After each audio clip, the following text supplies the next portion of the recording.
bienvenue à toi qui a cliqué sur cette vidéo. Alors aujourd'hui je vais vous faire une petite story time de ce qui m'est arrivé quand j'étais plus jeune, il y a maintenant presque 10 ans. Et voilà, je voudrais raconter mon expérience et savoir si d'autres personnes ont eu la même chose que moi. Je profite du joli paysage où je suis. J'ai fait une petite marche et je me suis dit, on va pas filmer une petite vidéo pour la première fois peut-être, on ne sait pas. Mais donc voilà, je voulais raconter. Du coup, c'est parti. Alors, quand j'ai eu 8 ans en fait, j'ai eu ce qui s'appelle une puberté précoce en fait. Donc la puberté précoce, c'est avoir sa puberté donc entre 7 et 8 ans. Donc ce qui est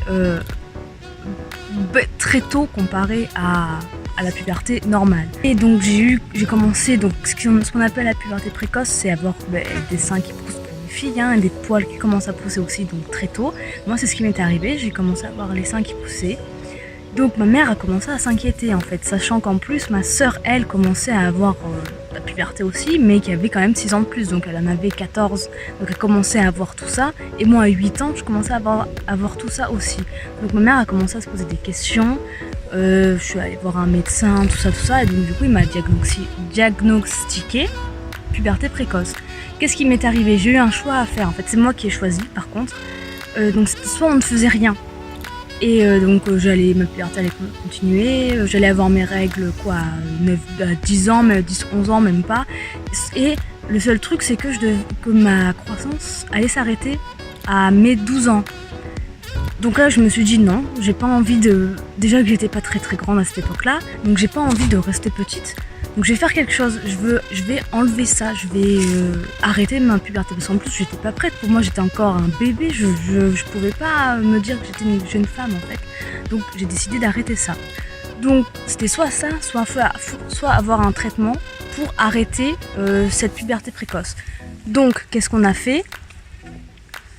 J'ai décidé de prendre un traitement. Donc j'avais le choix entre, si je me rappelle bien, c'était soit des piqûres tous les 3 mois, donc des piqûres sur les fesses, soit je crois que c'était des médicaments à prendre toutes les 3 semaines, un truc comme ça. Bon, je me rappelle pas parce que bien sûr évidemment moi qu'est-ce que j'ai choisi? Les piqûres tous les 3 mois, parce que je me suis dit comme ça c'est espacé, j'ai des piqûres, hop, comme ça c'est fait. Sauf que bon, c'était un peu la pire décision à prendre je pense, parce que maintenant on va dire que je sais pas si c'est à cause de ça, j'ai un peu la phobie des aiguilles. Donc c'était une expérience horrible pour moi. Je venais, ça me faisait mal, ça durait pas très longtemps, mais c'était horrible, c'était éprouvant. Je me replace, je vais tomber. Après ça, un an après, donc j'avais 9 ans, donc j'ai continué à prendre ces piqûres. Sauf que ce qui s'est passé, c'est que les inconvénients des piqûres, il y a toujours un inconvénient à tous les médicaments, c'est que ça m'a fait prendre beaucoup de poids. Donc j'étais vraiment en surpoids, on va dire, j'avais vraiment grossi. Ma mère elle le vivait mal, je le vivais mal aussi parce qu'à l'école, en primaire, quand t'es différent des autres, enfin que ce soit en primaire ou même partout, quand t'es différent, quand t'es un peu plus gros que les autres, forcément tu entends toujours des grosses vaches, tout ça j'ai entendu des grosses vaches, oh, t'es grosse, des blagues sur mon poids, donc je l'ai très mal vécu.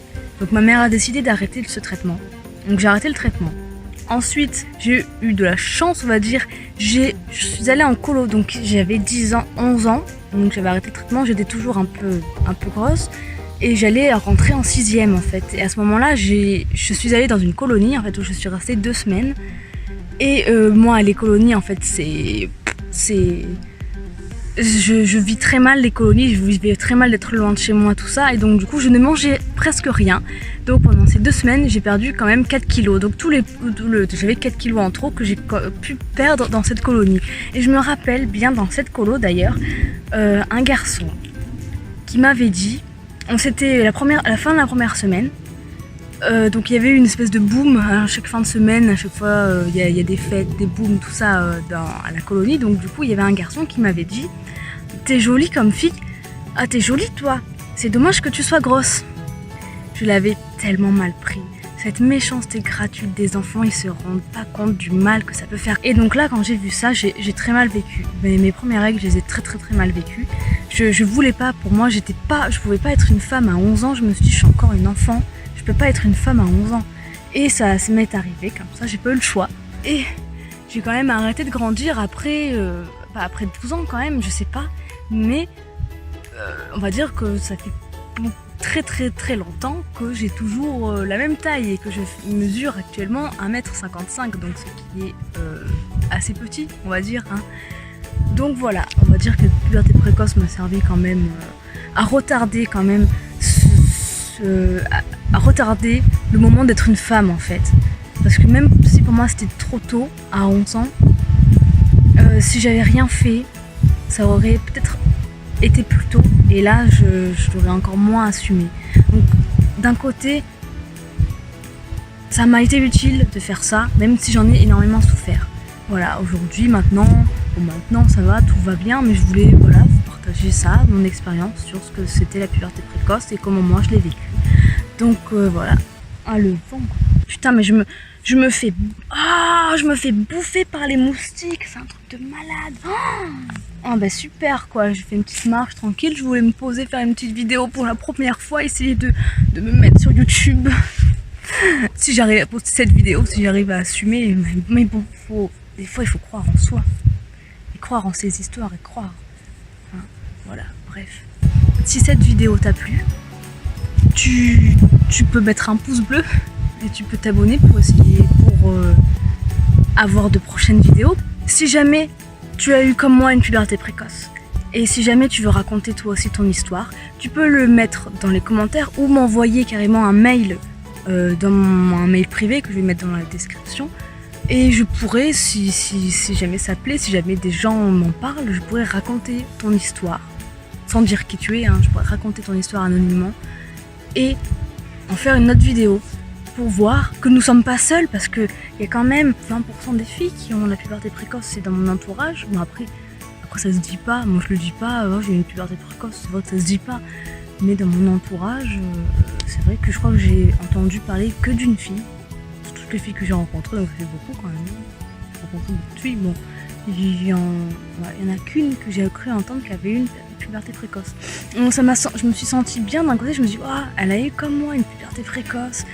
Ça doit être, je voulais savoir son histoire, qu'est-ce qui lui est arrivé à elle, voilà, qu'est-ce qu'elle a fait avec sa puberté précoce. Donc si jamais toi aussi tu as eu ça, tu peux me contacter, me partager ton histoire, et que si jamais tu as envie, je peux la partager aussi dans une nouvelle vidéo. Je dis ça peut rapprocher les gens, on peut comprendre tellement les gens comme ça, et chacun a une histoire différente sur ça. Et je me suis dit ça pourrait être vraiment intéressant d'avoir les différentes histoires de chacune d'entre vous qui regardez cette vidéo, qui a eu ou qui a une puberté précoce. Ça peut être intéressant d'avoir des histoires, et pour les prochaines personnes qui ont ça, peut-être que comme ça, elles pourraient choisir ce qu'elles veulent faire, si elles veulent avoir un traitement, ce qu'elles veulent choisir comme traitement, parce que ça c'était il y a 10 ans, maintenant peut-être que c'est un autre traitement, je sais pas. Mais voilà, ça peut être intéressant à suivre comme histoire. Donc voilà, j'espère que cette vidéo t'a plu, et je vous dis à très bientôt pour une prochaine vidéo. Et prenez soin de vous surtout, et restez vous-même. Ciao!